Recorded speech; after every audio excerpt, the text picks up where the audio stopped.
حضرت موسیٰ علیہ السلام شاہی ناز و نعمت میں پلے تھے، کبھی محنت اور مشقت کا کام نہ آیا تھا۔ مصر سے نکل گئے مگر راستہ بھی کہیں کا نہ جانتے تھے،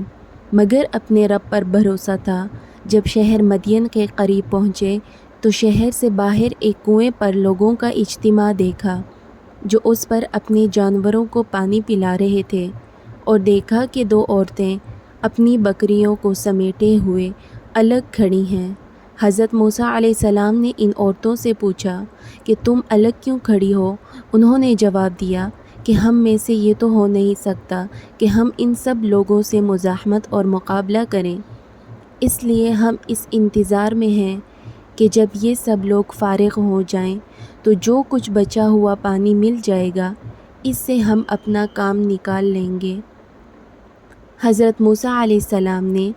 ان کی شرافت دیکھ کر خود ان کے لیے کنویں سے پانی نکالنا شروع کر دیا۔ اللہ تعالیٰ نے حضرت موسیٰ علیہ السلام کو قوت اور طاقت بخشی تھی، بڑی جلدی ان کی بکریوں کو سیراب کر دیا۔ یہ عورتیں اپنی بکریاں لے کر اپنے گھر گئیں اور حضرت موسیٰ علیہ السلام ایک درخت کے سائے میں چلے گئے اور اللہ تعالیٰ سے دعا کی، اے میرے پروردگار، میں محتاج ہوں اس نعمت کا جو آپ میری طرف بھیجیں۔ یہ لڑکیاں جب روزانہ کے وقت سے پہلے بکریوں کو سیراب کر کے گھر پہنچیں تو ان کے والد کو تعجب ہوا اور فرمایا، آج تو کوئی نئی بات ہے۔ لڑکیوں نے حضرت موسیٰ علیہ السلام کے پانی کھینچنے اور پلانے کا قصہ والد کو سنایا۔ والد نے ان میں سے ایک کو حکم دیا کہ جس شخص نے یہ احسان کیا ہے اس کو یہاں بلا لاؤ، تو اس کی بیٹی حضرت موسیٰ علیہ السلام کو بلا لائی۔ والد نے حضرت موسیٰ علیہ السلام سے ان کے حالات دریافت کیے اور فرمایا، اب آپ خوف و ہراس اپنے دل سے نکال دیجئے، آپ ظالموں کے ہاتھ سے نجات پا چکے ہیں۔ ہم نہ فرعون کی سلطنت میں ہیں نہ اس کا ہم پر کچھ حکم چل سکتا ہے۔ اب ان دو لڑکیوں میں سے ایک نے اپنے والد سے کہا، ان کو آپ ملازم رکھ لیجئے، کیونکہ ملازمت کے لیے بہترین آدمی وہ ہے جو قوی بھی ہو اور امانت دار بھی۔ والد کو اپنی بیٹی سے یہ بات سن کر غیرت سی آئی کہ میری بیٹی کو یہ کیسے معلوم ہوا کہ یہ قوی بھی ہیں اور امین بھی، اس لیے اس سے سوال کیا کہ تمہیں ان کی قوت کا اندازہ کیسے ہوا اور اس کی امانت داری کیسے معلوم کی؟ بیٹی نے عرض کیا کہ ان کی قوت کا مشاہدہ تو ان کے کنویں سے پانی نکالنے کے وقت ہوا کہ سب چرواہوں سے پہلے انہوں نے اپنا کام کرایا، دوسرا کوئی ان کے برابر نہ آ سکا، اور امانت کا حال اس طرح معلوم ہوا کہ جب میں ان کو بلانے کے لیے گئی اور اول نظر میں جب انہوں نے دیکھا کہ میں ایک عورت ہوں تو فوراً اپنا سر نیچے کر لیا اور اس وقت تک سر نہیں اٹھایا جب تک کہ میں نے ان کو اپنا آپ کا پیغام نہیں پہنچا دیا۔ اس کے بعد انہوں نے مجھ سے فرمایا کہ تم میرے پیچھے پیچھے چلو، مگر مجھے اپنا گھر کا راستہ پیچھے سے بتلاتی رہو، اور یہ بات صرف وہی آدمی کر سکتا ہے جو امانت دار ہو۔ والد کو بیٹی کی اس دانشمندانہ بات سے خوشی ہوئی اور اس کی تصدیق فرمائی، اور خود بھی ان کے بارے میں قوت اور امانت کا یقین ہو گیا۔ اس وقت لڑکیوں کے والد نے، جو اللہ کے رسول حضرت شعیب علیہ السلام تھے،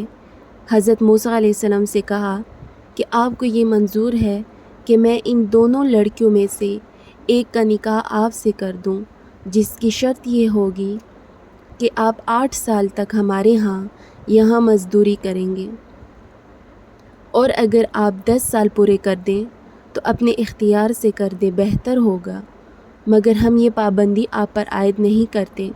تاکہ آپ پر زیادہ مشقت نہ ہو۔ حضرت موسیٰ علیہ السلام نے اس کو منظور فرما لیا، جس کی روح سے حضرت موسیٰ علیہ السلام پر صرف 8 سال کی خدمت بطور معاہدہ کے لازم ہو گئی، باقی 2 سال کا وعدہ اختیاری رہا۔ اللہ تعالیٰ نے اپنے پیغمبر حضرت موسیٰ علیہ السلام سے وہ وعدہ بھی پورا کرا کر 10 سال پورے کرا دیے۔ 10 سال کی میعاد خدمت پوری کرنے کے بعد جب حضرت موسیٰ علیہ السلام اپنی اہلیہ محترمہ کو ساتھ لے کر حضرت شعیب علیہ السلام کے وطن مدین سے رخصت ہوئے۔ راستہ میں سخت سردی، اندھیری رات، راستہ نامعلوم، بے کسی اور بے بسی کے عالم میں اچانک کوہ طور پر آگ دیکھی تو اپنی بیوی سے کہا کہ میں وہاں سے کچھ آگ لے کر آؤں گا تاکہ ہم اس سے گرم ہو سکیں یا پھر وہاں سے کچھ راستہ پوچھ سکوں۔ جب حضرت موسیٰ علیہ السلام آگ کے قریب پہنچے تو وہ آگ نہ تھی بلکہ اللہ تعالیٰ کی تجلی تھی جو ایک مبارک درخت سے ظاہر ہو رہی تھی۔ یہاں حضرت موسیٰ علیہ السلام کو اللہ تعالیٰ نے مخاطب کیا اور نبوت عطا کی، اور اللہ تعالیٰ نے آپ کو اپنی رسالت کا عظیم کام سپرد کیا۔